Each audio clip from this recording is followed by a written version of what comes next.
नमस्कार।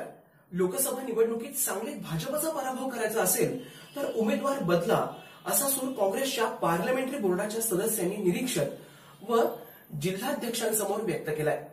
या पार्श्वभूमीवरती आगामी काळात सांगली लोकसभा मतदारसंघातील लढतीपेक्षा काँग्रेस उमेदवार लढतीचंच मोठं नाट्य रंगणार आहे। बघूयात ही एक नजर। आगामी लोकसभा निवडणुकीच्या पार्श्वभूमीवरती सांगली लोकसभा मतदारसंघातून काँग्रेसची उमेदवारी काँग्रेस पक्षाच्या मागील उमेदवाराला पर्यायानेच वसंतदादा घराण्याला देण्यास सुरुवातीपासूनच तीव्र विरोध होत असताना आता काँग्रेस पक्षाच्या पार्लमेंटरी बोर्डच्या सदस्यांनीही तो सूर निरीक्षक व पक्षाध्यक्षांसमोर मांडलाय।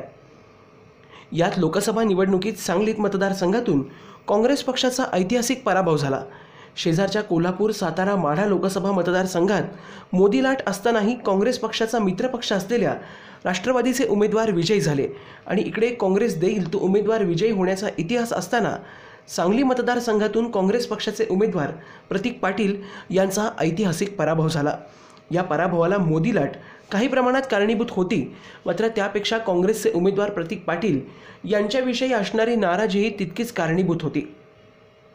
काँग्रेस पक्षानं वारंवार उमेदवारी दिल्यानंतर प्रतीक पाटील यांना मतदारसंघातील जनतेनं मोठ्या मताधिक्यानं निवडूनही दिलं। तसंच काँग्रेस पक्षानं त्यांना केंद्रीय राज्यमंत्री पदही दिलं।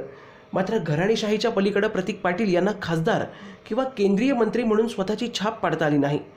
वसंतदादांच्या नावानं असणाऱ्या आणि बंद पडलेल्या संस्था, मतदारसंघात नसलेला संपर्क या सर्वच गोष्टींमुळे प्रतीक पाटील यांच्याविषयी प्रचंड नाराजी होती। त्याचा परिणाम म्हणून मागील सांगली लोकसभा निवडणुकीत त्याचा पराभव झाला। मात्र या पराभवापासून काही बोध घेण्यापेक्षा प्रतीक पाटील हे कायम शांतच असल्याचं दिसून येत आहे। त्याचाच परिणाम म्हणून आता पार्लमेंटरी बोर्डाच्या सदस्यांच्या निमित्तानं आता त्यांना पक्षातून मोठा विरोध होऊ लागलाय। Bureau report.